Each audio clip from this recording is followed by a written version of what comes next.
With the intense schedule of modern football, constant matches, heavy training loads, it's no surprise so many players struggle with fatigue and injuries. That's why the offseason is critical. It's your chance to rebuild, strengthen overlooked muscles, and prepare your body for the demands ahead. For today's video, I'm taking you through a full gym session similar to what I take my pro footballers through in the beginning of their offseason to build capacity. So without further ado, let's just get straight into the video. Top of the morning, I know that you thought I was dormant. Woke up early from shots that was swarming the block. I'm gonna take you through 3 strength blocks. This is gonna be the workout right here. We have a primary strength block, a secondary, and a supplemental. The goal of this session is to increase strength and capacity, and we're trying to gain strength in those deeper positions that are typically overlooked during season, because for those deeper range movements, these are the ones that you almost don't want to do in season just because of how taxing they are to the joints and the muscles. So in the beginning of the off season, again, it is the perfect time to build that capacity before we go into our more specific type training. So let's go ahead and begin with the mobility. We're gonna dive into the mobility block. I always recommend before you get into this, do something that's gonna elevate the heart rates, get the blood flow going. So going into some jogs, going into skips, and even a 3 to 5 minute bike is gonna be very beneficial just so we can start at a good point. So the first thing that we're gonna do is a deep squat position. You're gonna grab a nice and good load. We're gonna squat as deep as possible. We're gonna go into this over here. Now here are a couple of things that I want you to focus on. So we're getting into this very deep position, right? From here, I'm gonna go ahead and shift my body weight to my right side, and I'm gonna target the ankles by placing the weight of the plates and just my overall body weight on my right foot. And now I am getting some good dorsiflexion on that. I am feeling that stretch on the soleus and on the Achilles. Shift back to the middle, get that deep squat position. My elbows can push away just to open up that hip and groin area. And again, why this is gonna be very important is because we're gonna deep squat today. So we wanna make sure we get some good range of motion in this position. Again, just kind of shift around, play with this over here. Really, whatever feels good for you, whatever you feel that needs to be loosened up, target it a little bit more. If you want to get wider, you can do so as well. Some of y'all will not be able to get this deep position, and I highly recommend just go as deep as you can go over here. Maybe like you don't even need the weights, right? And it's the same thing. You just kind of go and shift yourself from the left side to the right side. We're gonna go on to some hamstring flosses. So check this out. I'm gonna bring my leg up as high as I can, keep this leg as straight as I can as well. I'm gonna bring my knee and leg a little bit towards me, heel down, extend the leg, try to straighten it out, and you'll feel and see some shaking. I can also bring my leg closer, and like you'll see now I'm really getting a good pull and stretch on the hamstrings. For the third thing, we're gonna go on to some pigeons. Check this variation out right here. So we're gonna go bring this leg like this. I'm gonna go down into it, but with my left hand, I'm gonna reach out and rotate across the body. As I go down, I'm gonna exhale.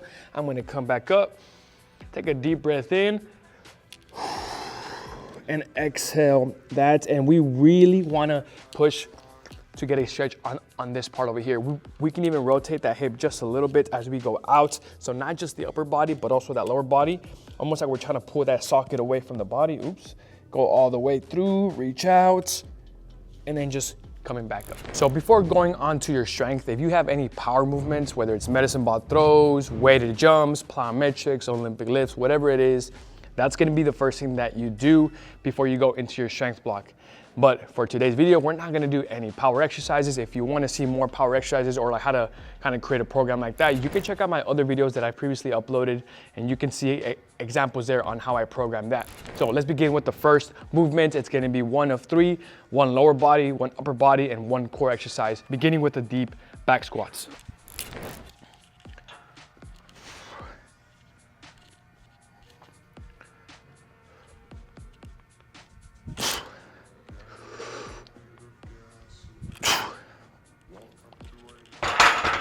Something important about this movement. So again, the aim is depth. Not everyone is gonna be able to get as much depth as I can.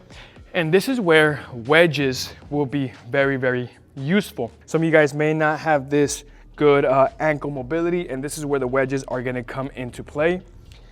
And it's gonna allow to keep your spine in a straight position. And now you're also gonna be utilizing the quads a whole lot more in that position, And if you do not have any wedges, you can also use some plates, although I highly recommend you invest in some wedges. So making sure that with the repetitions, guys, we are going heavy into this, right? Obviously for this demonstration, I am not loading it super heavy, but you need to be pushing yourself, get stronger in those deeper positions. We're gonna go into our upper body movements of this block, going with a elevated inverted row.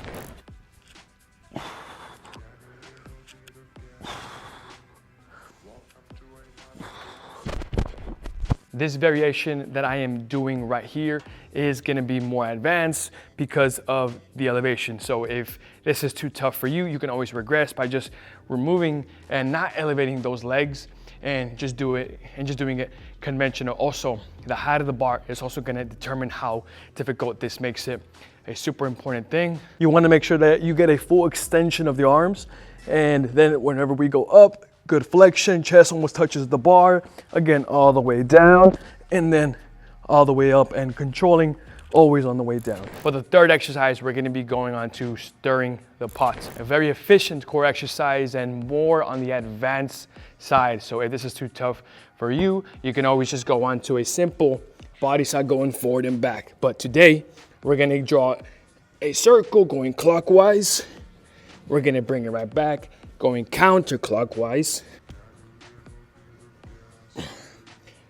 As we go through this movement, you do not want to allow any rotation of the hips. Keep that nice and stable. If you are finding this video helpful and is someone who wants to do the right weekly routines, wants a new monthly gym and speed plan, and wants to benefit like this person, this person, this person, and this person right here, then tap into my community where you get this and unlimited help from pro performance coaches like myself. It will be the first link in the description below. Moving on to the second strength block, we have an RDL, a dumbbell alternating bench press, and then a suitcase carry march.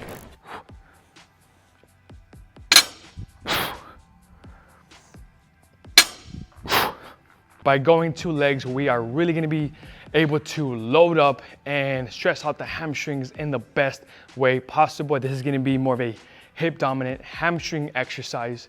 And let's go over a few key things here. One of the biggest mistakes I see is that people get too much of a wide stance. And although you will feel it, you'll get some good exercise for it. I find that bringing the legs about hip width apart, you're gonna be able to target and feel more of a stretch on those hammies. Keeping that back flat, and then we go over here as well. Also, we are not trying to go into a deadlift, right? So if we go here, we're not gonna be turning on the hamstrings like we want to. For this exercise here, it's kind of hard to get this wrong. So we're gonna bring the knees up just to help give you a boost to get those dumbbells, especially if we are gonna go heavy.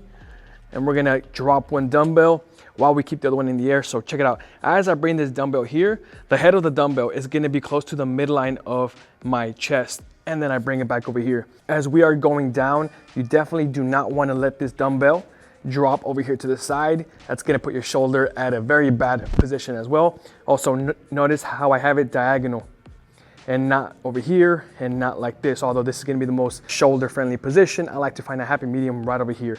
And then again, just going one down, almost went two.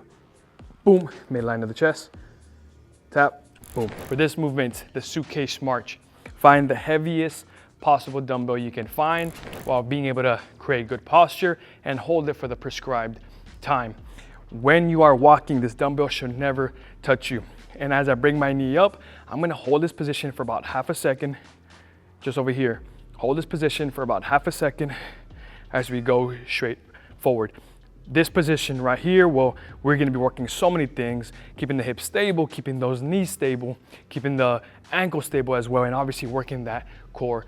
Fantastic exercise. Give it a go. You want something more custom and specific to you, I offer custom plans. This is the plan that my pro footballers use. I've been privileged to work with some amazing professional footballers like you're seeing right here on the screen. If you want something more tailored to you to get you ready, whether it's off season, preseason, in season, guys, that's gonna be the plan for you. We're gonna go on to our final strength block.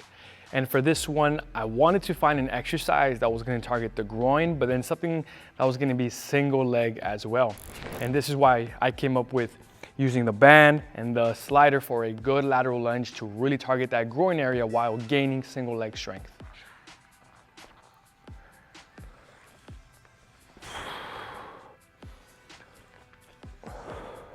Why this is so good right here, as we bring ourselves back in, we are going to be targeting those adductors and that groin area more. Whenever we go out, keep your weight on the leg that isn't on the slider. All right, so my body weight starts to shift a little bit towards my right side. I go as deep as I can go, and then I bring it back in and making sure that slider does touch my foot again. One more hamstring exercise, more single leg.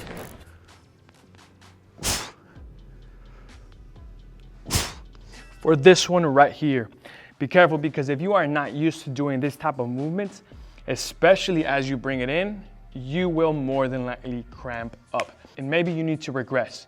And the way you regress is by only focusing on the eccentric, meaning only on the way out, but down, and then you reset. For those that are used to training, are more advanced, when you go up, take your time, let that knee extend fully, and then bring it in, keeping that glute nice and squeezed all the way up. If you are near the end of your season, in the beginning of the off season, I highly recommend that you check out my online football performance community, where you get a monthly program. You have schedule help from me, weekly calls, and a library, an exercise library of hundreds of exercises, so you can create your own program, which again, through my guidance, you'll be able to do no matter what part of season you are at. I have so many guys benefiting from many levels, from amateur up to the semi-pro and professional level as well. And I know if you like this video here, you are gonna greatly benefit from my community. So thank you so much, guys, for watching, and I'll see you on the next one.